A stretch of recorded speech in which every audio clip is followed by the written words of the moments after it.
Olá, pessoal, tudo bem? Meu nome é Rodrigo Alves Vicari, sou professor de matemática com formação em graduação em licenciatura plena em matemática pela Universidade Estadual do Norte do Paraná, campus Cornélio Procópio, especialização em educação matemática também pela UEMP de Cornélio Procópio, mestrado em matemática pelo programa ProfMate pela Universidade Estadual de Londrina e agora também pós-graduação em autismo pela Universidade Policívita de Curitiba.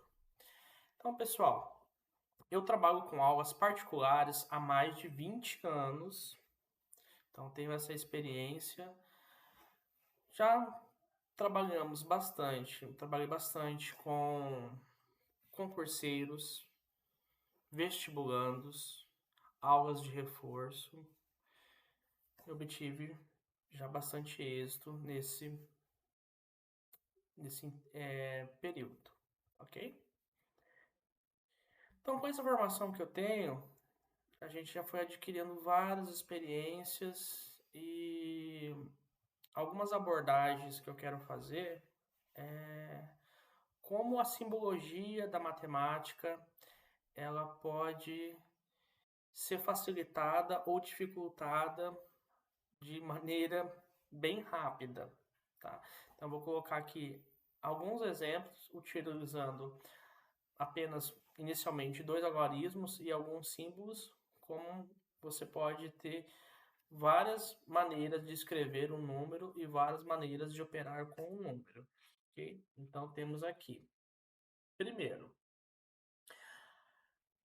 3 mais 2. Simples para todos, tranquilo, né? Essa operação, ela tem o nome de adição. Esse símbolo de mais, ele tem o nome de adição. A segunda operação, 3,2. O que significa esse ponto 2? Esse ponto 2, ele significa 3 vezes o 2. Quando trabalhamos no primário, os professores ensinam e os livros ensinam que a gente utiliza o x para representar a multiplicação. Então, teria 3 vezes 2 com representação pelo x. Por que utilizar o ponto? Quando a gente trabalha já na fase 2 do ensino fundamental, nós começamos a utilizar letras para desconhecidos números. Então, eu quero saber qual o número que multiplica por 3 que vai dar 12, que vai dar 9.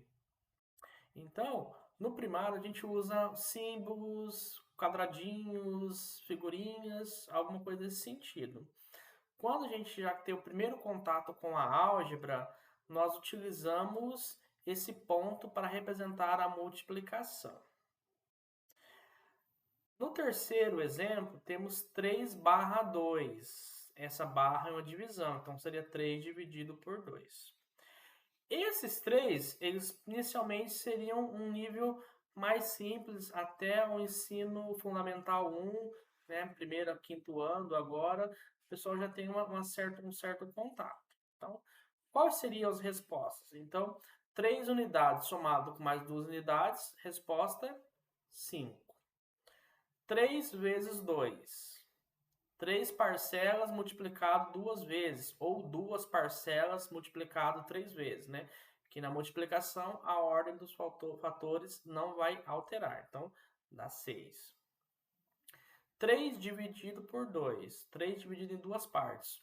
1,5. 1,5. Tá? Então, esses três inicialmente são simples. Veja que a gente utilizou os mesmos algarismos. O 3 e o 2 só modificou a simbologia.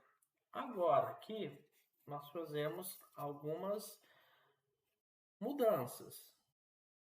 Na quarta linha, nós temos 3 embaixo e um 2 mais em cima. O que significa essa simbologia? Essa simbologia é chamada de potenciação. Esse 3, esse número maior, ele é chamado base, e o 2, que é um número um pouco acima e um pouco menor, ele é chamado expoente. Então, tem o base 3, expoente 2. Qual o significado de cada coisa?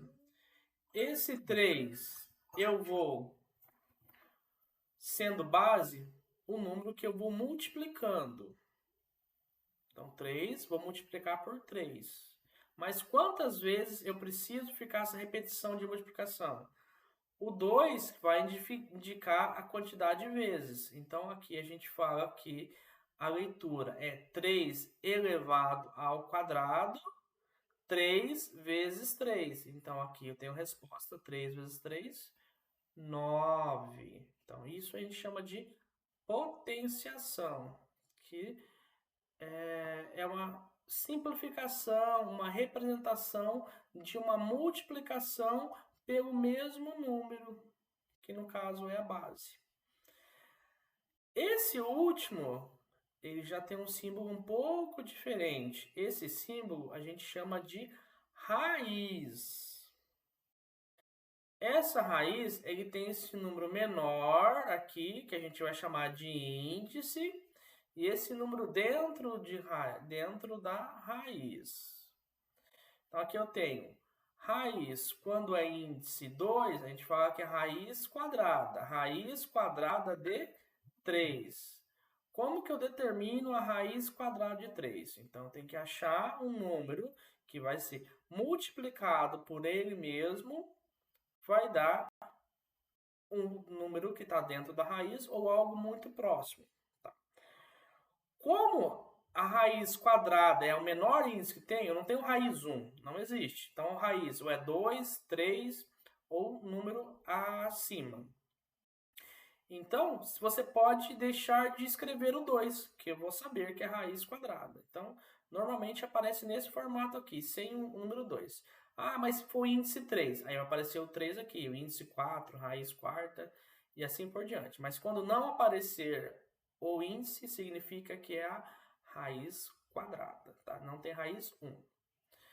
Então, essa resposta é 1,7... 3, 2 e vai uma sequência de números. Aqui não coube a reticência, mas é infinito. Por quê?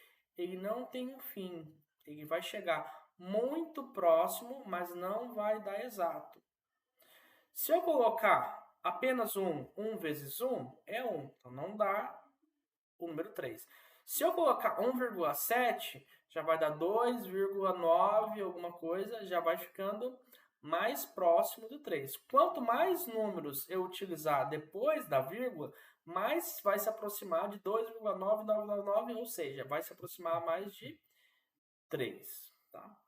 Então, essas são as representações de alguns formatos de operações básicas da matemática. Adição, multiplicação, divisão, potenciação, radiciação. Faltou aqui a subtração, que não coube no meu papel aqui. Tá? Então, como que é uma das maneiras para você aprender a matemática? Você vai começar das operações mais simples, adição, dominando a adição. Você vai... Adição e subtração, que são processos similares, né? Vai para multiplicação, que já é um segundo degrau, depois também trabalhando com a divisão, depois a radiciação e depois a potenciação e depois a radiciação. Tá?